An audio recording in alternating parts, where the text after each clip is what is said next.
हमको डर नहीं लगता है, न गृह मंत्री से न प्रधानमंत्री से। टुकड़े टुकड़े गैंग का नेतृत्व करने वाले लोग दिल्ली और दिल्ली के लोगों के प्रति कितने जिम्मेदार हो सकते हैं। संपत्ति बढ़ी है प्रधानमंत्री के 2-4 दोस्तों का, रोजगार मिला है गृह मंत्री के बेटा को।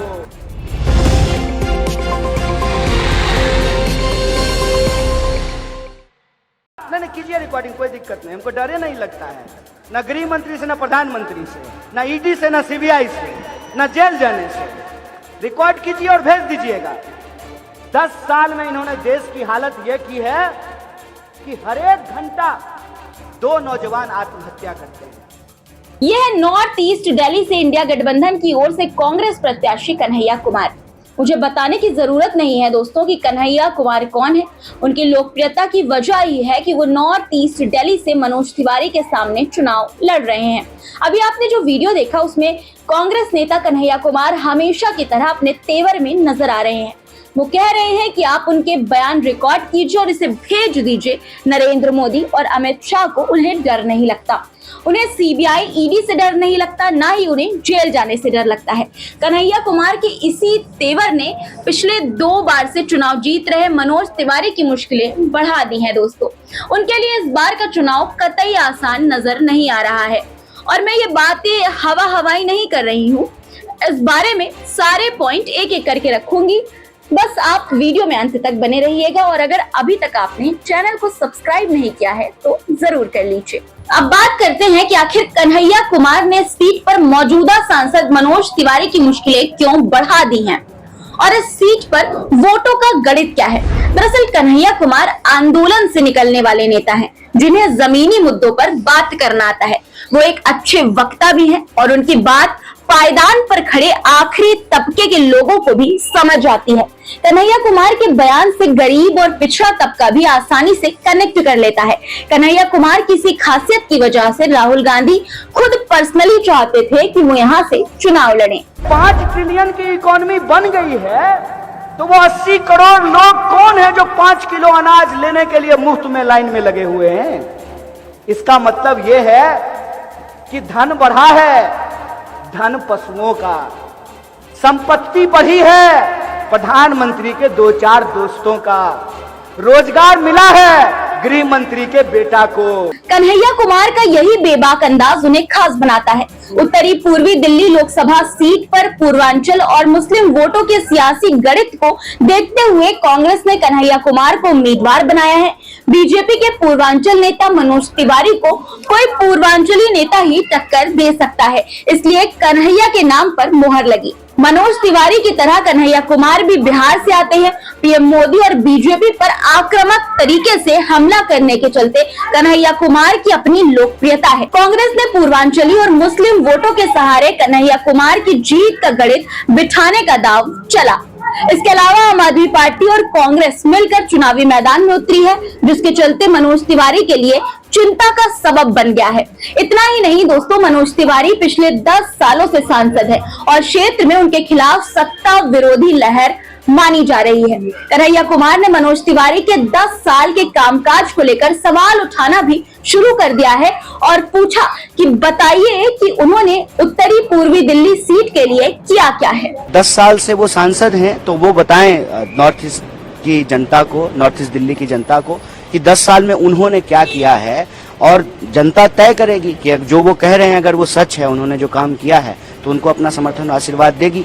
मुझे लगता है कि दिल्ली में भाजपा जो है कोई काम नहीं करती है। कन्हैया कुमार पूर्वांचल से आते हैं और युवा हैं। इसके अलावा अच्छे वक्ता हैं, जिसके चलते राजनीतिक सुर्खियों में रहते हैं।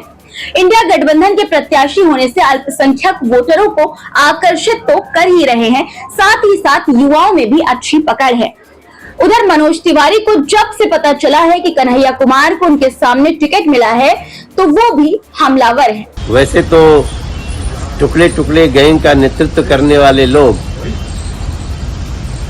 वो कितनी दिल्ली और दिल्ली के लोगों के प्रति कितने जिम्मेदार हो सकते हैं, जो देश का सम्मान नहीं कर सकते, सेना का सम्मान नहीं कर सकते। मनोज तिवारी के बयानों से यही लग रहा है कि उनके पास न तो अपने काम गिनाने के लिए कोई मुद्दा है और ना ही कन्हैया कुमार के खिलाफ बोलने के लिए कोई ठोस बात। वो उसी टुकड़े टुकड़े गैंग वाले मुद्दे पर अटके हैं जो प्रधानमंत्री मोदी सालों से रटते चले आ रहे हैं। वो भी ऐसा मुद्दा जो साबित भी नहीं हो पाया। खैर, अब आइए उत्तरी पूर्वी सीट पर वोटों के समीकरण पर भी नजर डाल लेते हैं। दिल्ली के 7 लोकसभा सीटों पर 25 मई को वोट डाले जाएंगे। दरअसल उत्तरी पूर्वी का अधिकांश एरिया उत्तर प्रदेश से सटा है। इस सीट पर पूर्वांचली वोट निर्णायक भूमिका निभाते हैं। यही वजह है कि पिछले 2 बार से मनोज तिवारी जीत दर्ज कर रहे हैं। कुछ राजनीतिक विशेषज्ञों का मानना है कि दिल्ली में पूर्वांचली के खिलाफ पूर्वांचली को उतार कर कांग्रेस ने बड़ा पूर्वांचली कार्ड खेला है। इससे आने वाले दिनों में कांग्रेस को दिल्ली में एक बड़ा पूर्वांचली चेहरा मिल जाएगा। हाल के दिनों में कन्हैया कुमार की छवि गरीबों के नेता के तौर पर उभरी है। ऐसे में इसका प्रभाव दिल्ली की 7 लोकसभा सीट पर भी इंडिया गठबंधन को पड़ेगा। सीलमपुर, मुस्तफाबाद, बाबरपुर और करावल नगर इलाके में मुस्लिम आबादी के साथ साथ बड़ी संख्या में पूर्वांचली वोटर रहते हैं, जिसका फायदा कांग्रेस लेना चाहती है और ये चुनाव में फर्क भी डालेगा। कन्हैया कुमार को नॉर्थ ईस्ट सीट से उतारने के पीछे एक कारण कांग्रेस ने उनके भाषण देने की शैली में कुशलता को भी चुना है। कन्हैया कुमार की मुसलमानों और युवाओं के बीच लोकप्रियता जबरदस्त है। खासकर बेरोजगारी जैसे मुद्दे पर कन्हैया कुमार को छात्र, बेरोजगार लोग सुनना पसंद करते हैं। ऐसे में कांग्रेस ने कन्हैया कुमार की लोकप्रियता को न केवल नॉर्थ ईस्ट सीट बल्कि दिल्ली को 2 दर्जन से अधिक पूर्वांचली सीटों पर भुनाने का फैसला किया है। राजधानी में पूर्वांचली और मुस्लिम मतदाता सबसे ज्यादा उत्तरी पूर्वी सीट पर है। इस सीट पर दलित वोटर 16%, मुस्लिम 23%, ब्राह्मण 11%, वैश्य यानी बनिया 4.50%, पंजाबी 4%, गुज्जर 7.50% और ओबीसी 20% के करीब है। उत्तरी पूर्वी सीट पर पूर्वांचली मतदान करीब 28% है, यानी बिहार और पूर्वी उत्तर के मतदाता बड़ी संख्या में हैं। इसके अलावा 23% मुसलमान वोटर काफी अहम और निर्णायक है। कुछ लोग कन्हैया कुमार को ये तर्क देकर नकार देते हैं कि पिछले लोकसभा चुनाव में बेगूसराय सीट से उन्हें गिरिराज सिंह ने 14 लाख से ज्यादा वोटों से हराया था। इसको ऐसे समझिए, 2019 के आम चुनाव में बिहार में जो विपक्षी दलों का गठबंधन हुआ था, वहां कांग्रेस, राजद, सीपीआई, एमएल आदि ने मिलकर चुनाव लड़ा था। सीपीआई चाहता था कि गठबंधन उनके उम्मीदवार कन्हैया कुमार को सपोर्ट करे, लेकिन राजद नहीं मानी। सीपीआई ने बेगूसराय से कन्हैया कुमार को उतारा। उनका मुकाबला भाजपा के गिरिराज सिंह और राजद के मोहम्मद तनवीर हसन से हुआ, जिससे वोटों का बंटवारा हो गया।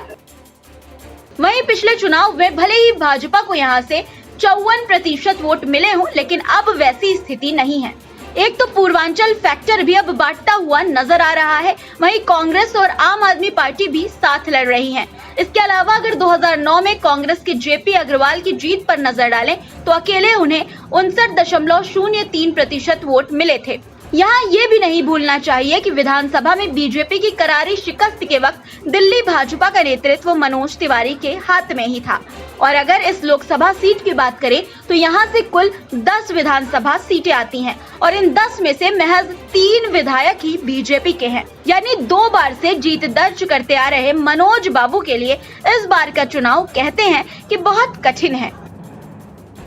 आपको क्या लगता है दोस्तों कि सीट पर कौन भारी पड़ेगा और क्या क्या चुनावी मुद्दे और फैक्टर हो सकते हैं? कमेंट करके हमें जरूर बताइएगा। वीडियो पसंद आया हो तो फटाफट चैनल सब्सक्राइब भी कर लें और इसे और लोगों के साथ शेयर भी करें। नमस्कार।